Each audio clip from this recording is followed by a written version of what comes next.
Good afternoon. My name is Christine Miller, and I will be your conference operator today.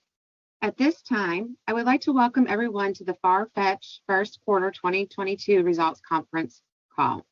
All lines have been placed on mute to prevent any background noise. After the speaker's remarks, there will be a question and answer session. Thank you.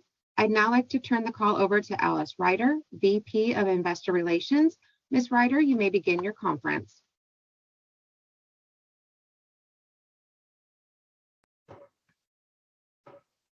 Hello, and welcome to Farfetch's First Quarter 2022 conference call. Joining me today to discuss our results are José Neves, our Founder, Chairman, and Chief Executive Officer, Elliot Jordan, our Chief Financial Officer, and Stephanie Fair, our Chief Customer Officer. Before we begin, we would like to remind you that our discussions today will include forward-looking statements.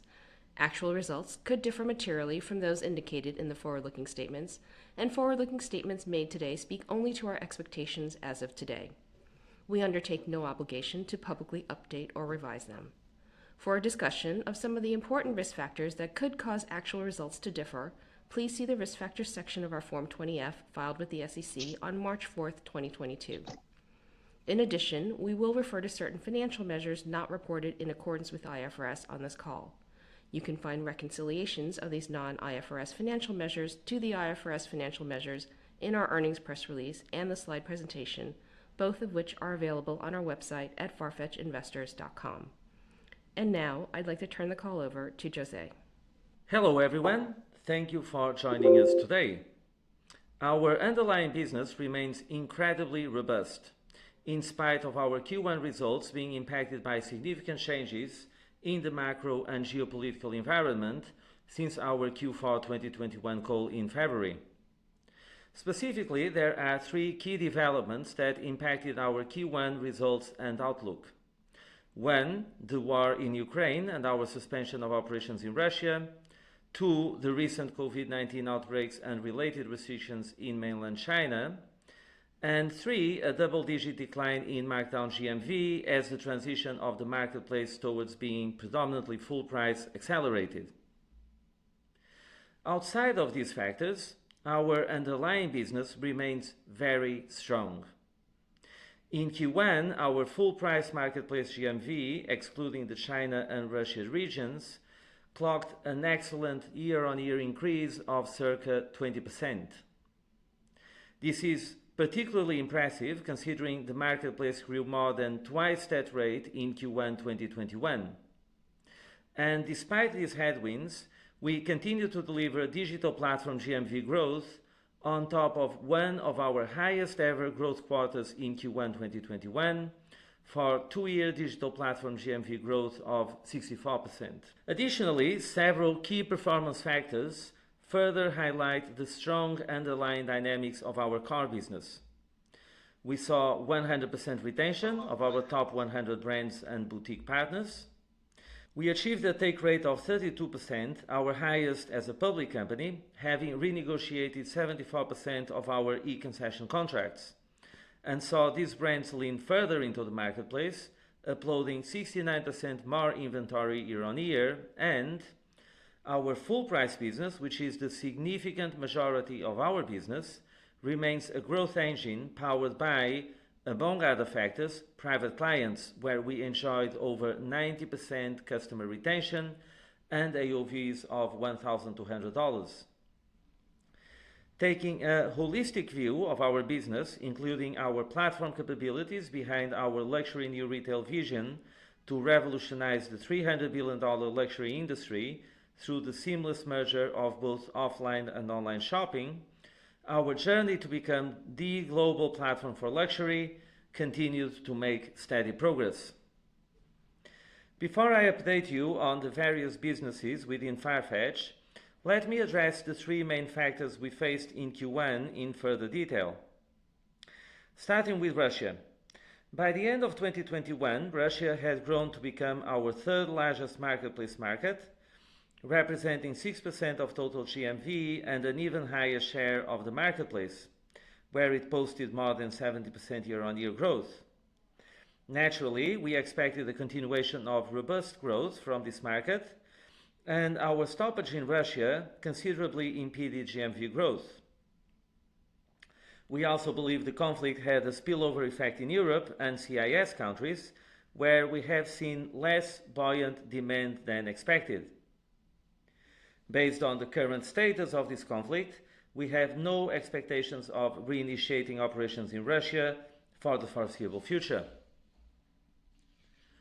Moving to China, our second largest market, the rise of COVID-19 cases against the backdrop of a zero-COVID policy increasingly impacted our growth trajectory.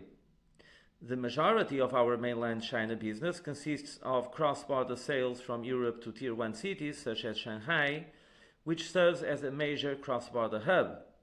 And as such, we experienced significant disruptions in our delivery operations for the China market. These recent lockdowns have been very different from those we've seen previously because of the impact on logistics. That said, our long-term thesis on China has not changed. As the second largest luxury goods market in the world, which is expected to become the largest by 2025, we continue to see tremendous opportunity in China and remain committed to building on our differentiated positioning as the leading Western luxury fashion platform in China. Towards this, despite the more challenging environment, we are continuing our efforts to activate and engage customers, and we are happy to see that they are generally accepting delayed orders. More recently, we have also seen green shoots of a reopening, with orders being delivered to customers across more than 80% of the region on a GMV-weighted basis, and shorter delays in cross-border customs clearance. Over the medium term, when COVID restrictions are eased, we also see an opportunity for Farfetch to capture pent-up demand, which we expect will shift more towards online channels, as customers will be more likely to avoid crowded stores, shopping malls, and flights to other shopping destinations.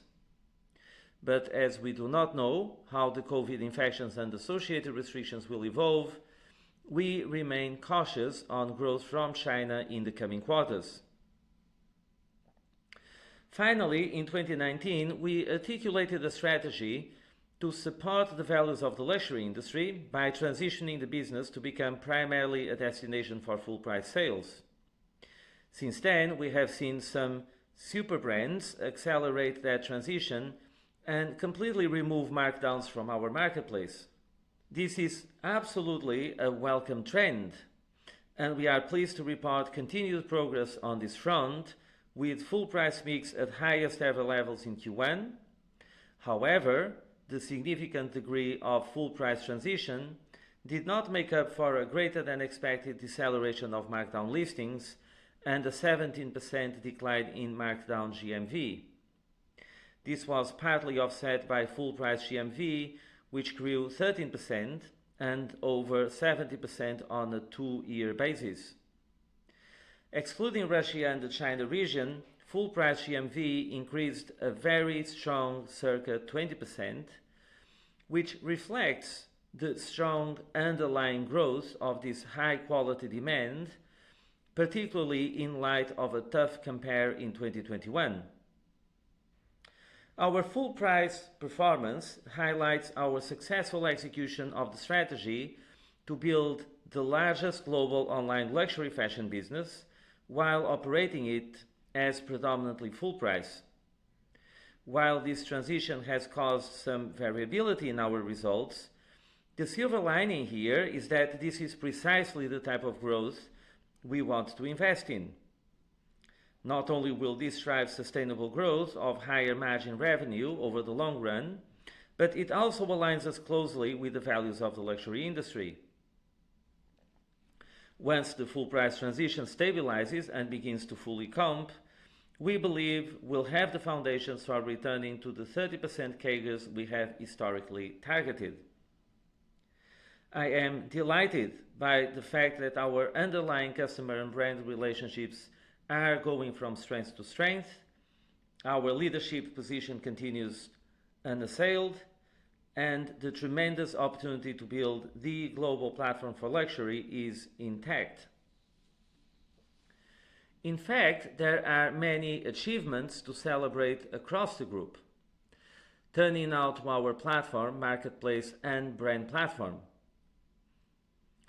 Starting with our platform, we are thrilled to have Neiman Marcus Group, NMG, as our newest FPS client. NMG represents the largest US online business for full-price luxury fashion, and we are excited to partner with them to digitally transform their businesses. The broad scope of the partnership highlights our expansive platform capabilities. FPS will re-platform Bergdorf Goodman's website and mobile app.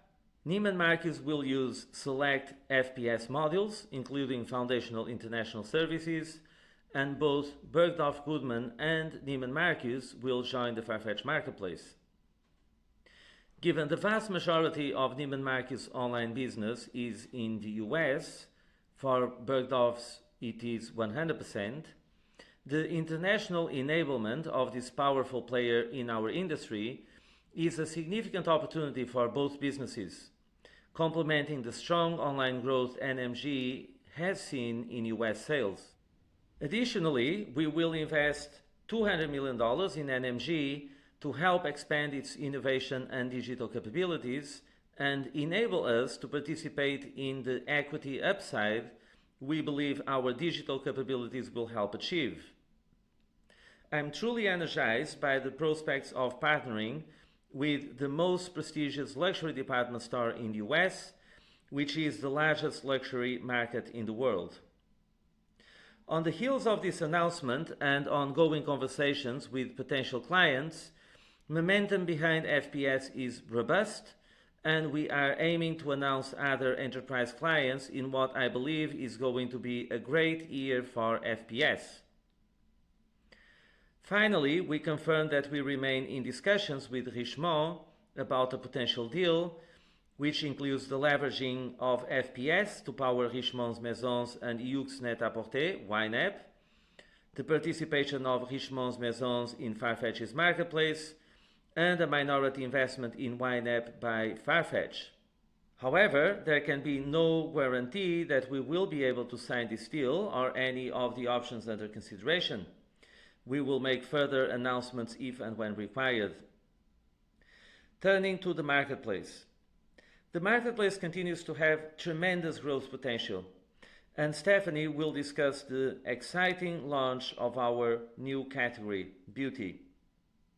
We continue to focus on offering our brands a global exposure and aim to be number one in all major luxury markets in the world. In Q1, GMV for our Americas region grew 20%, driven by higher customer engagement, full price sales, and increased local supply. This reflects investments we have made into markets like Brazil, Mexico, and Canada, but also continued strong growth in the US, where we delivered 70% two-year growth. In our EMEA region, our bet in the Middle East continues to pay off, with GMV growth in Q1 of 20%, partly offsetting a more muted growth in the rest of EMEA, which declined slightly, driven by Russia. We also continue to see tremendous engagement with our brands, and this extends to media solutions, which grew revenue by a powerful 89% in Q1. The third component of our platform strategy is within New Guards, our brand platform. In Q4 2021, we embarked on a project to change our B2B brand platform warehouse provider in Italy. This transition did not go as we anticipated, resulting in delayed deliveries of first-party original stock to NGG brand retail partners in Q1. I am pleased to share that the transition is now complete, and with shipments beginning to flow again to our retail partners, we expect a partial catch-up on delayed orders to contribute towards more than 50% brand platform GMV growth in Q2. Beyond this, New Guards continues to drive newness and excitement behind our brand portfolio. With the fashion industry returning to the catwalk in person after 2 years, Palm Angels, Ambush, and Off-White each held highly acclaimed shows to showcase their Autumn-Winter 22 collections. And Off-White became the first Farfetch business unit to begin accepting cryptocurrency, which is now live in the Paris, London, and Milan flagships. The brand also announced the appointment of Ibrahim Kamara in the new role of Art and Image Director, where he will support image, design, and styling for the brand. Ibrahim is also the editor-in-chief of Dazed, and his years of experience working with Virgil Abloh and the Off-White team to style their shows ideally position him to take the brand forward. In March, New Guards also completed its Reebok agreement with ABG and kicked off the year-long collaboration with ABG and Adidas to transition the brand under New Guards. We believe this to be a profitable multi-$100 million deal for NGG and also a great addition to our digital platform since we will prioritize a digital DTC strategy going forward. With our warehouse transition now resolved, we are expecting our brand platform to deliver stronger results through full year 2022 and continue to be a strategic driver of buzz, organic customer acquisition, and unique offerings on our marketplace. And now I'd like to pass the call to Stephanie for all things brand and customer. Thank you, Jose, and hello everyone.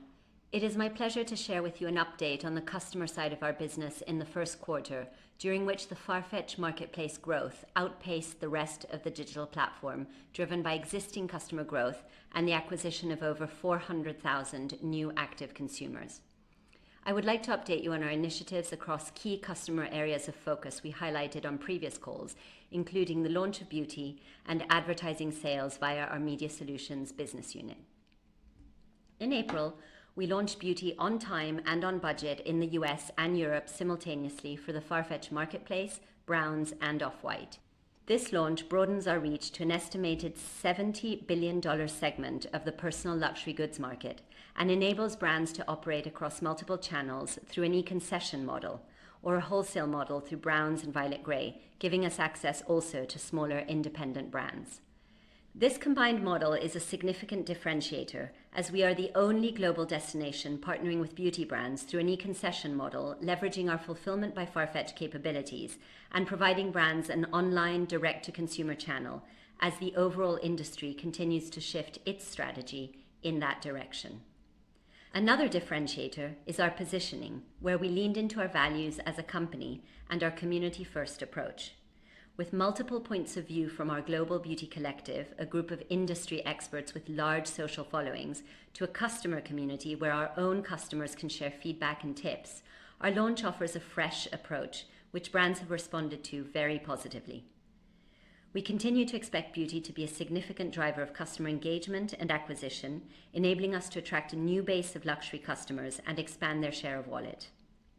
We believe that this will also help us build stronger relationships with brands and provide further opportunities to ramp up our advertising and media solutions business. Beauty brands have already started to buy into our proposition with significant launch campaigns on Farfetch from brands including Charlotte Tilbury, Dr. Barbara Sturm, and Gucci Fragrances.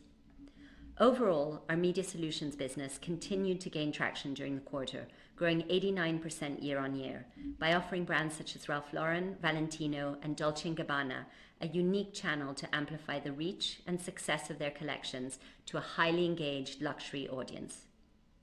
Not only do paid brand campaigns generate high margin revenue, but alongside our editorial investments, they are also part of our overall Farfetch brand building efforts and help drive that emotional connection to Farfetch and the brands we carry.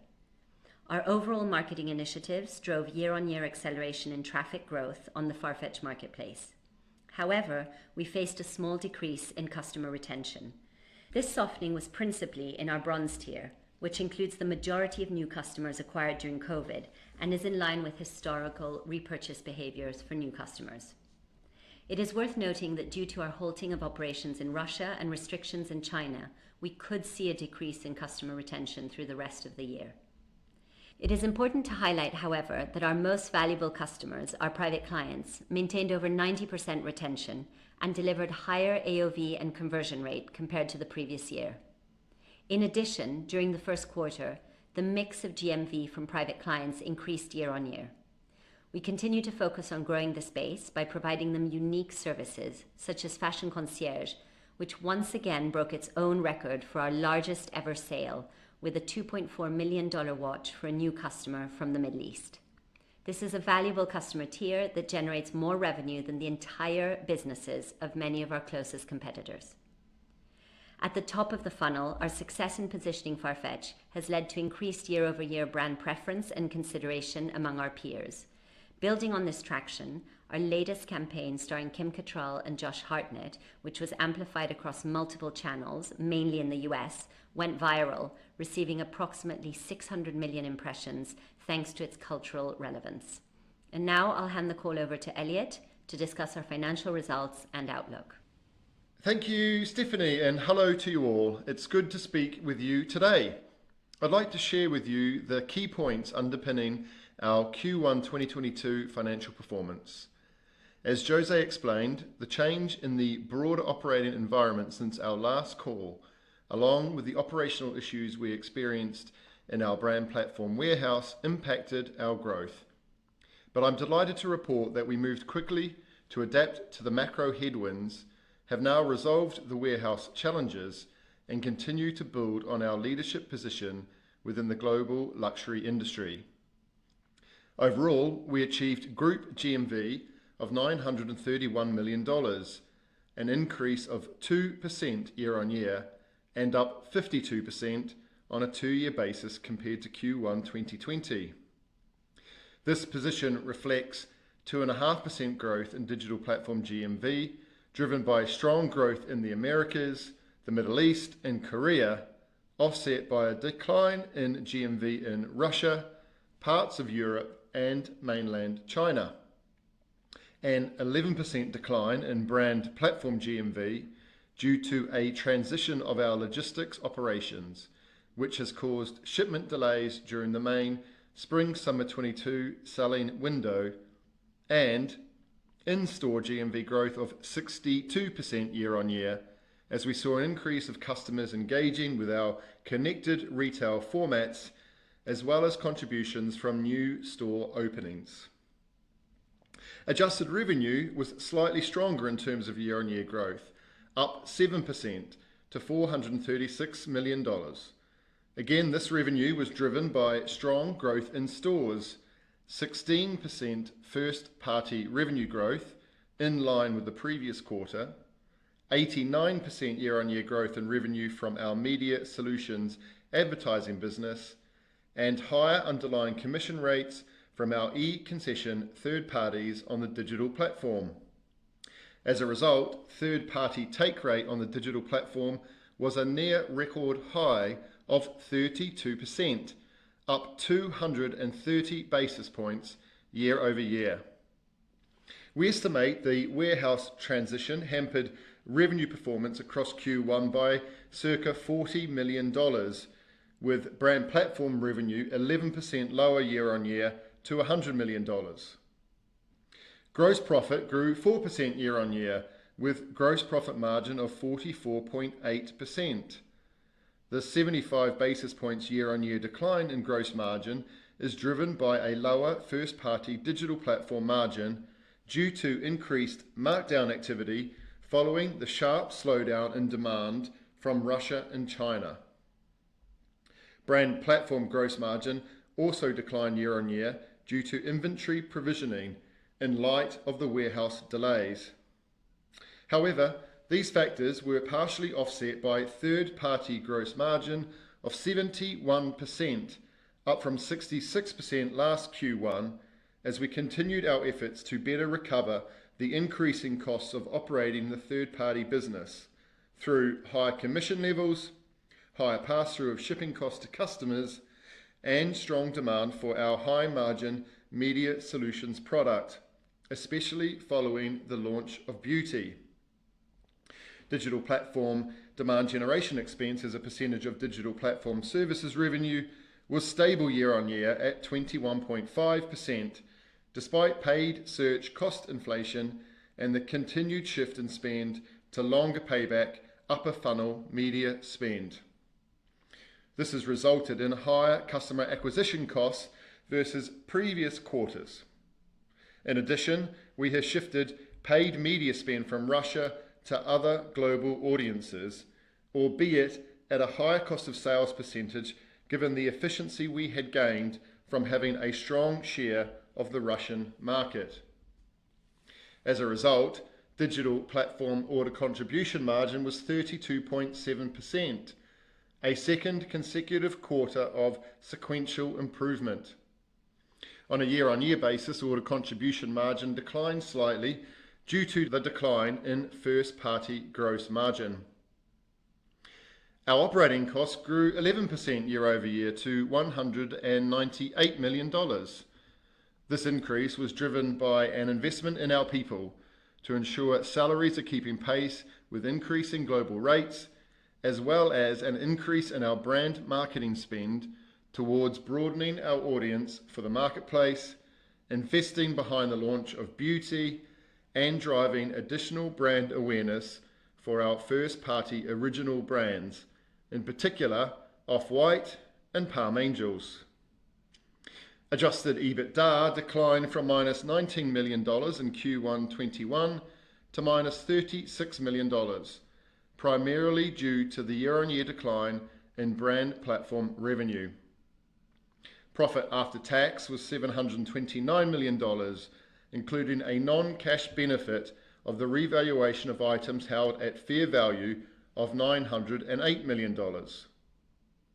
In terms of liquidity, we ended the quarter with cash and cash equivalents of $938 million. As is the case every Q1, we saw a working capital outflow over the quarter as we unwound the Q4 marketplace creditor position. In addition, our stock on hand balance is higher this quarter due to the brand platform shipment delays, lower than expected GMV on the marketplace against our first-party stock buy, and the addition of stock for our first-party beauty offering via Browns and Violet Grey. Despite the factors impacting our Q1 performance, there are incredible strengths worth highlighting across the digital platform, which delivered GMV of $810 million. On a two-year basis, this GMV is up 64%. Inventory from suppliers is up 82%, and active customers have grown 78% to 3.8 million. Average order value on the marketplace was $632, up from $618 last year and $571 the year before. These AOVs reflect the stronger full price mix across the marketplace. Because of this, we are delivering the highest level of take rate since the IPO, and third-party gross margins were above 70%, reflecting the strength of the core marketplace model. I'd now like to discuss our full year 2022 outlook. Given how our top-line growth has been impacted by the change in demand from our second and third largest marketplace geographies, we are completing a review of business priorities. This means focusing on markets, categories, and initiatives that show strength and rationalizing spend across parts of the business to match the new macro environment. We have already restricted planned headcount growth, reduced spend on projects with longer-term payback, and begun pruning back areas of the business that are not key to delivering our immediate goals or are not delivering intended results in the near term. This activity will mean we can continue to play to our strengths, leverage the investments we have made to date, and ensure we can deliver the right balance between supporting future growth and focusing on stronger profitability and cash flow. As a result, we are revising our expectations for the full year. Reflecting global demand expectations for the rest of the year, with weakness in China, no sales from Russia, and a balanced view on demand from other markets, we expect to grow digital platform GMV by 5 to 10% year on year, with stronger growth expected in the second half of the year versus the first half. Digital platform order contribution margin is expected to be circa 30% of digital platform services revenue, assuming markdown activity continues on the first-party business in response to the slower top-line growth. For the brand platform, we now expect 10 to 15% GMV growth, taking into account the Q1 result and continued demand for our luxury brands. We will limit operating cost growth to be below the level of growth in adjusted revenue, delivering leverage, and we will maintain our focus on being profitable at the adjusted EBITDA level, keeping margins at 0 to 1% of adjusted revenue. Finally, we expect to see an improvement in working capital for the rest of the year as we reduce inventory holdings and normalize our receivables position. We aim to end the year with strong liquidity above $650 million as at December 2022. And with that, I'll turn it back over to Jose for some closing remarks. Thank you, Elliot.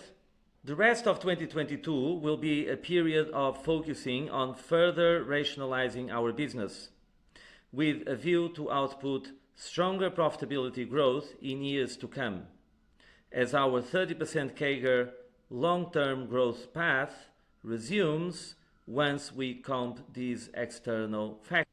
We have seen incredible strength in our car marketplace business outside affected regions, with near record take rate, record full price mix, higher AOVs, and tremendous two-year growth figures, with strong momentum across the Americas and Middle East.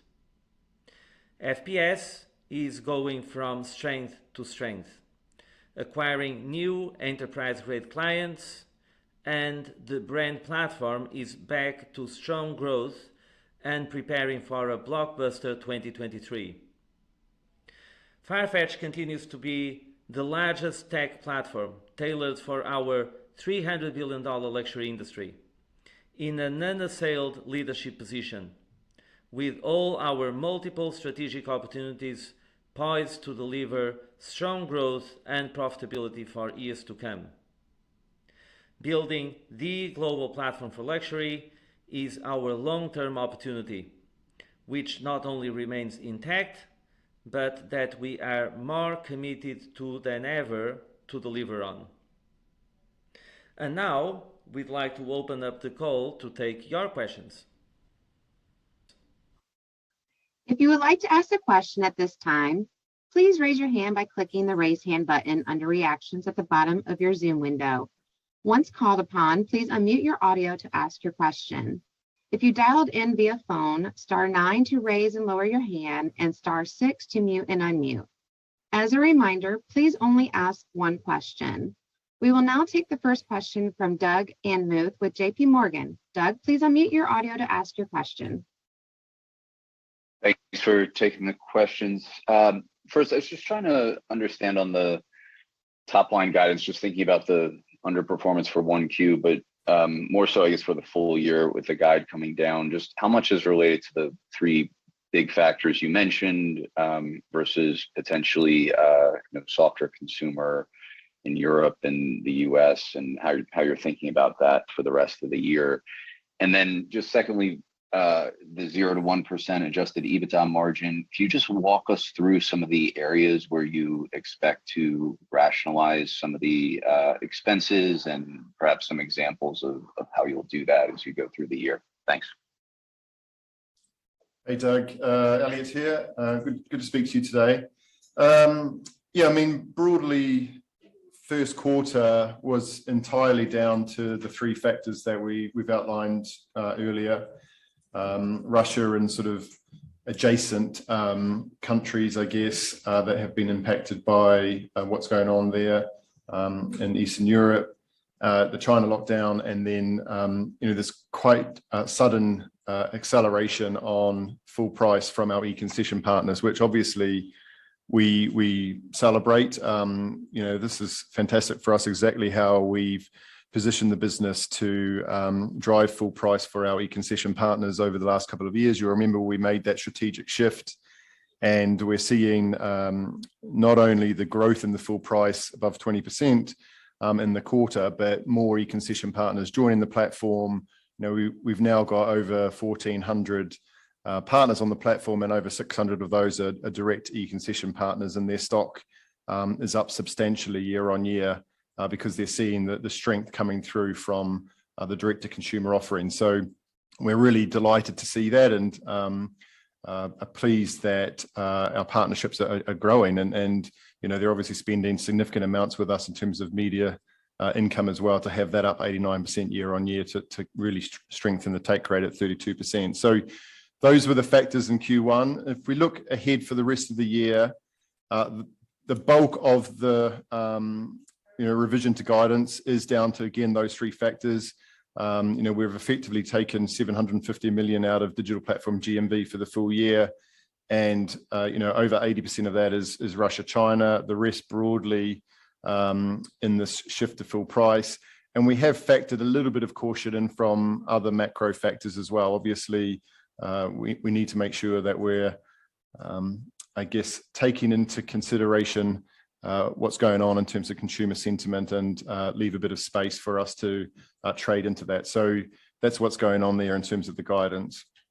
In terms of 0 to 1% adjusted EBITDA margin, absolutely. I mean, I think the key thing here for investors is that despite delivering growth of 5 to 10% in the digital platform, lower than we would have expected, we are taking a good look at where we're investing our money and where we're deploying our resources. We're cutting our cloth according to the macro environment and leveraging effectively the investments we've made to date. The platform is delivering fantastic leverage outside of our spend on brand and the salary increases that I noted earlier on in terms of Q1.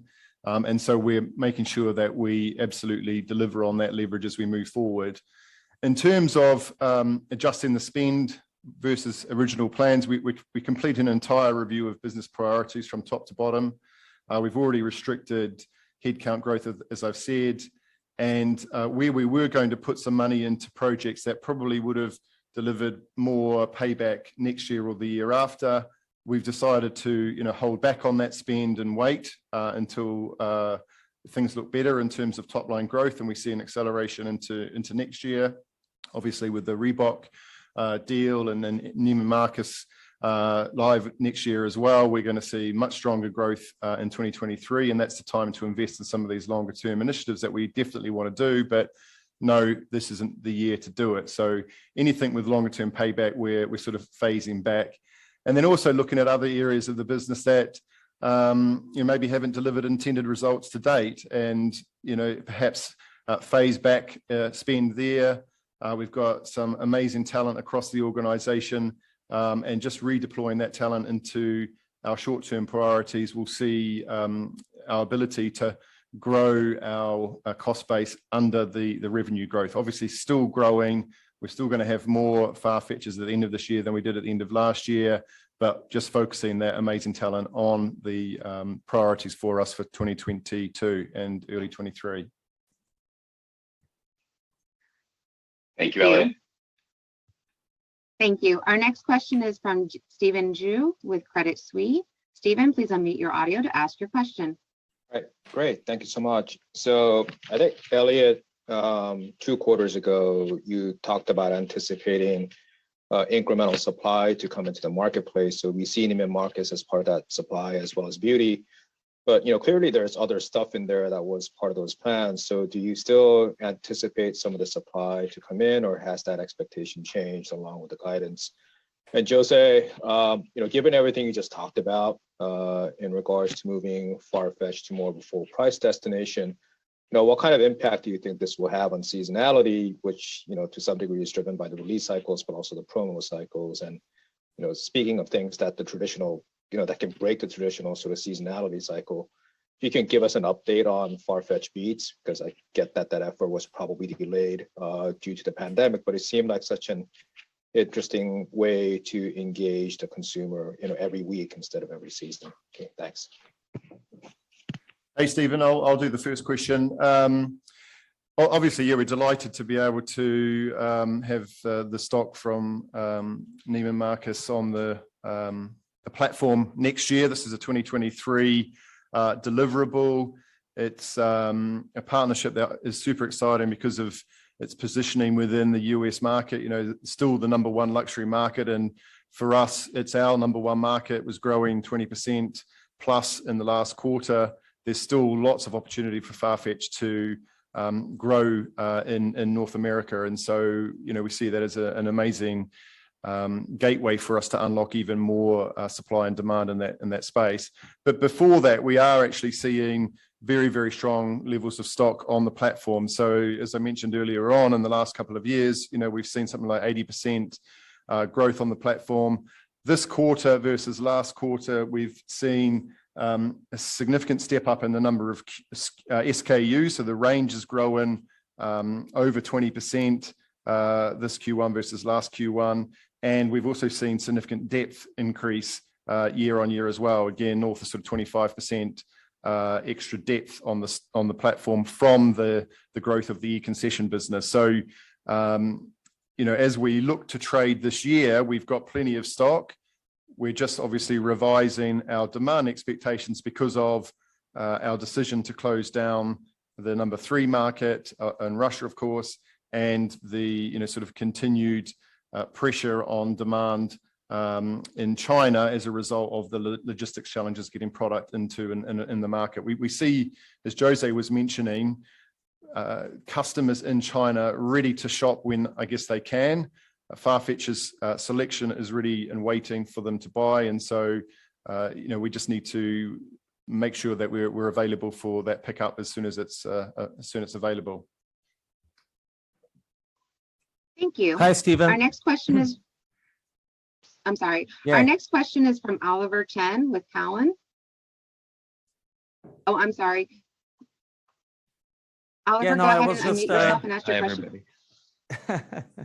Sorry, Hey, there Jose. was a second question from Stephen. So I'll go and answer that question. Hi, Stephen.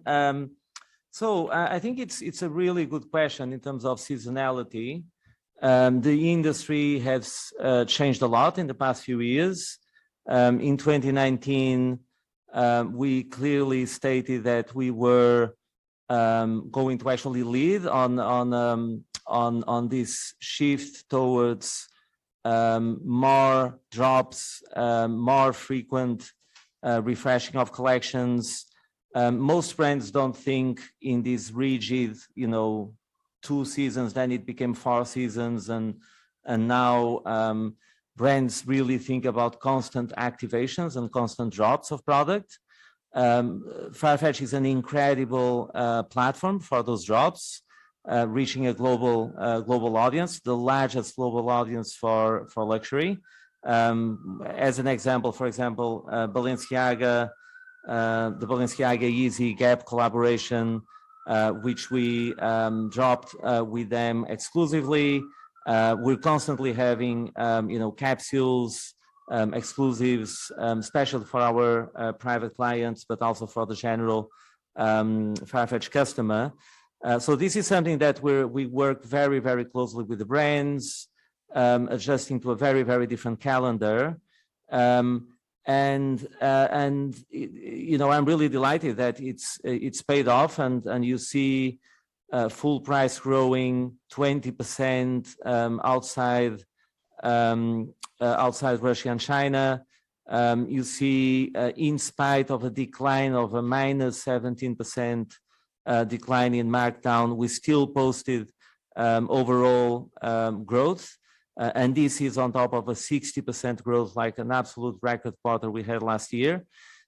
So this is something that obviously is fantastic news for our brand partners, which is also bringing advertising dollars. We had a jump of 89% in our advertising revenue in Q1. So that constant that constant activity of bringing new products, new concepts that we outlined in 2019 and that we continue to do, including beats. And I'm glad that you still have that in your list. Watch the space. Later this year, we'll have news on that. But we continue to be the platform of choice for the hottest releases, the most coveted capsules, and full price, which is already predominantly our business, continues to go from strength to strength. And we believe that is more than needed to offset the decrease in markdown. And of course, at the point we will comp over, right? At the point we will lapse over this transition, and that unlocks tremendous growth potential on top of the already strong market share capturing growth that we've evidenced in the past few years. Great, thank you. I'm sorry about that. Our next question is from Oliver Chen with Cowen. Oliver, please unmute your audio to ask your question. Thanks very much. Hello.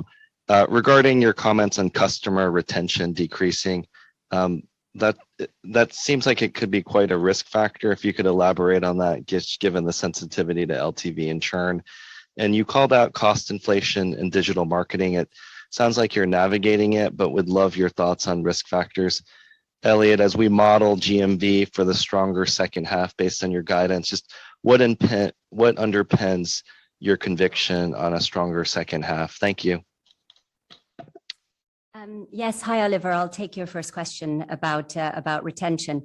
So yes, this is the first quarter where we've really seen a softening in retention, but I think it's important to understand that it's not across the board. It really is focused on a large base of our bronze customers, and these are the customers that by and large were acquired at very, very high levels during the pandemic. So we got a very, very high influx of new customers, and actually their retention rates are very much in line with what you would expect new customer retention rates. But because it's such a large base, that's the impact on our overall retention rate. But it's very important to note that actually we've seen increasing retention in other tiers of our base, in our access terminology, our silver, gold, platinum.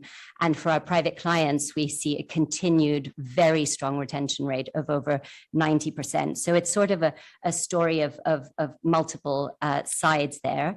And I think it was to be expected. We always knew we would acquire a lot of customers, and we always knew that post-pandemic or in a transition out of the pandemic, we would focus a lot on retention, and we've got a very strong roadmap to increase retention.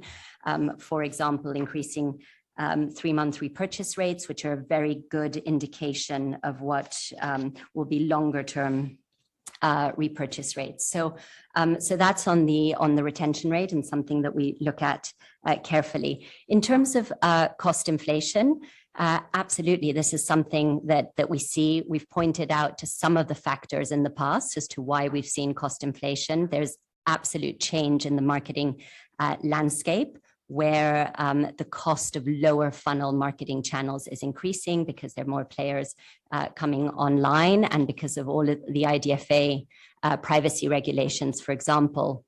Those lower cost channels are no longer as efficient. So we are seeing that. That said, we are managing our overall marketing spend, and it for this quarter, it's absolutely stable as a percentage of adjusted revenue. So we are managing it. We are fortunate to be a very global company. We have an extremely nimble demand generation machine that allows us to point our marketing spend to markets that are more efficient, and to manage the way we invest between lower funnel, mid funnel, and some of the success we've seen in our top funnel brand campaigns.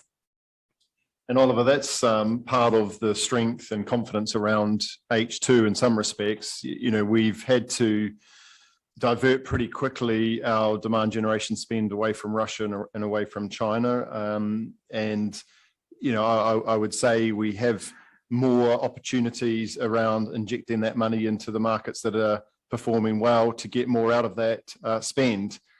It was a pretty sort of sudden change that was needed over March for us to move that money. And, the teams are working through how to sort of maximize and drive more GMV as we exit this quarter and into the second half. So there's some benefit to come through from, where we're redeploying our resources. But also when you sort of look back at the annualization of last year, we obviously annualized, as Jose just said, 60% growth in the quarter just gone. That dropped to 40% for Q2, and then the second half last year was growing around 22-23% across the two quarters. So having those lower levels of growth, particularly in the marketplace versus what we've just exited in Q1, Q2 was very similar in terms of marketplace growth last year. We would see a step up in our ability to drive growth across Q3, Q4. This sort of a number now provides us with roughly 20% CAGR now over the full year. We've just delivered 28% two-year CAGR out of Q1.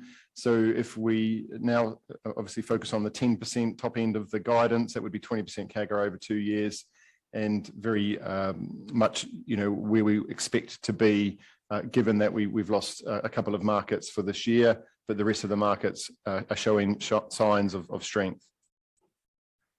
Thank you for those details. Best regards. And you. Thank you. Just wanted, as a reminder, if you could only ask one question. Our next question is from Lauren Schenk with Morgan Stanley. Lauren, please unmute your audio to ask your question. Great, thanks. One on FPS, if I could. I think the market's been a little bit concerned that you'll have to continue to make these large investments in order to get partners to join you. So maybe talk a little bit about the NMG investment specifically, and then more broadly, the strategy going forward if you expect to make these large investments with each new partner. Thank you. Thank you, Lauren. I'll take that question. The short answer is no. This is a very unique deal, but let me correct your question. You said to make these large investments in order to get partners to join us.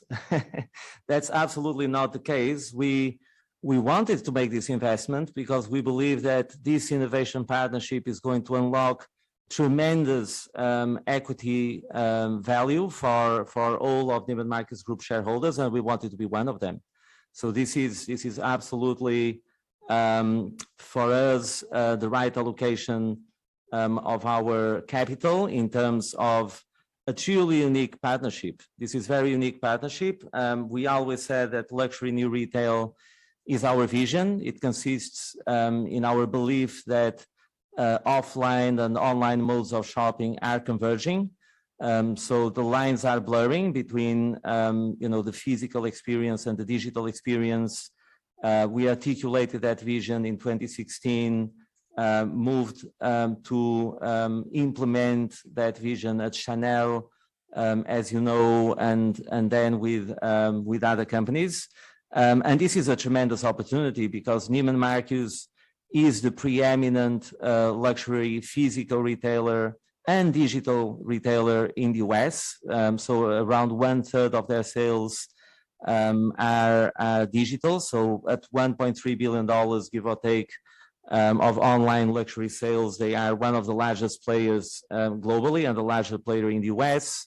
In terms of the physical store coverage, together with Bergdorf Goodman, covering every single large luxury city in the US, is a tremendous opportunity. The opportunity to really revolutionize the luxury shopping experience in the US, which this partnership uniquely unlocks for both us and Neiman Marcus Group, is going to be historical.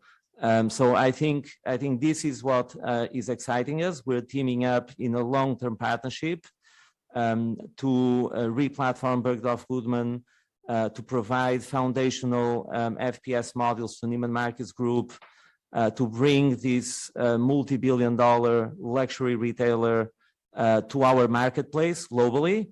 That's another angle of this partnership, is the internationalization of their sales. These online sales are happening primarily in the US. In the case of Bergdorf Goodman, 100% in the US. They don't sell internationally. The US is a large market, but is 25-30%. So there's 70% of opportunity out there for them to expand. And Farfetch is the perfect partner as we're present in all these large luxury markets in the world. So you can start to get an idea of the magnitude of the incredible power of this partnership once you start putting these numbers together, right? So this is the best FPS deal we could do in the US. This is the best partner to revolutionize luxury retail in the largest luxury market in the world. This will unlock tremendous shareholder value for NMG. We definitely want skin in the game on that one. Great, thank you. All right, we have time for one more question. The final question will come from Louise Singlehurst with Goldman Sachs. Louise, please unmute your audio and ask your question. Hi, good evening, Jose and Elliot. Thank you for taking my question and getting the last one in. I'm going to come back to the guidance, if I can, the 5 to 10%. I suppose, simply put, what we're all trying to understand is the magnitude of the difference and where it's come from. If we think about Russia, we know that was 6% of GMV. China, I presume, is around high teens. Europe and the US for luxury consumption has been super strong year to date. So can you just help us understand if this is a message more on China and the outlook, or more conservatism more broadly from the guidance given at the end of February? I think the key here for everyone on the call is to try and understand what is Farfetch specific versus your views of the market underlying. And I know it's difficult to give us that particular colour, but there must be some further information that you can help us understand the context. Thank you. Hi, Louise. And yeah, definitely want to make sure everyone's understanding where we're at. I mean, as I said earlier on, we've taken about 750 million out of the full year guide. You know, if you had 30% in your numbers, that would have been sort of 4.8 billion GMV. 10% growth now is 4 billion of GMV. So just over, so 750 million is coming out. The vast majority of that is China and Russia.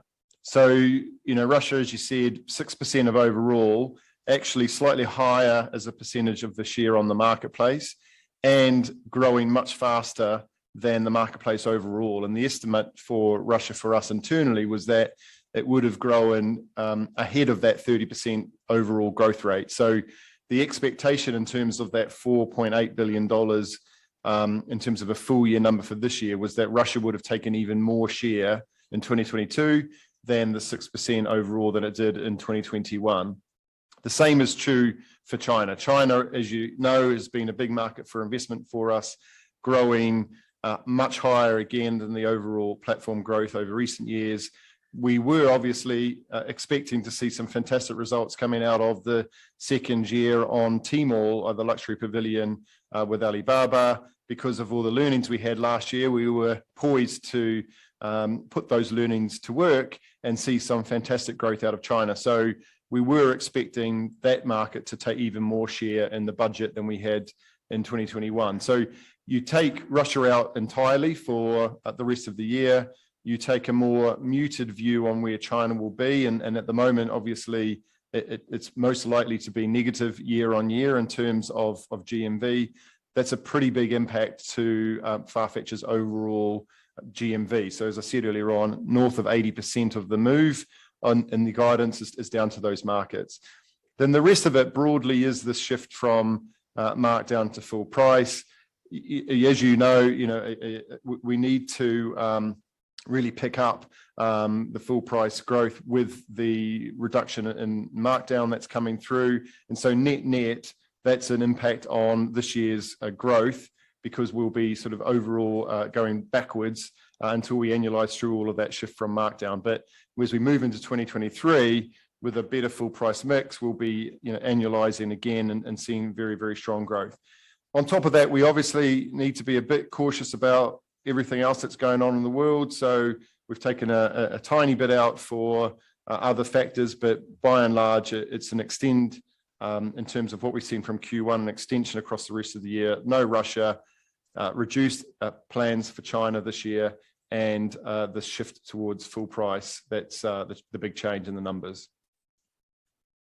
And do you think online loses share in the luxury market this year with the 5 to 10%, or do you think it holds steady? I think, I mean, it's difficult to say when you just sort of compare it to that number. I mean, if you compare it to what we're doing in the markets where we are able to grow, because there isn't the geopolitical concerns and the macro concerns. So let's look at the US, where we were growing 20% plus, the Middle East and other key markets.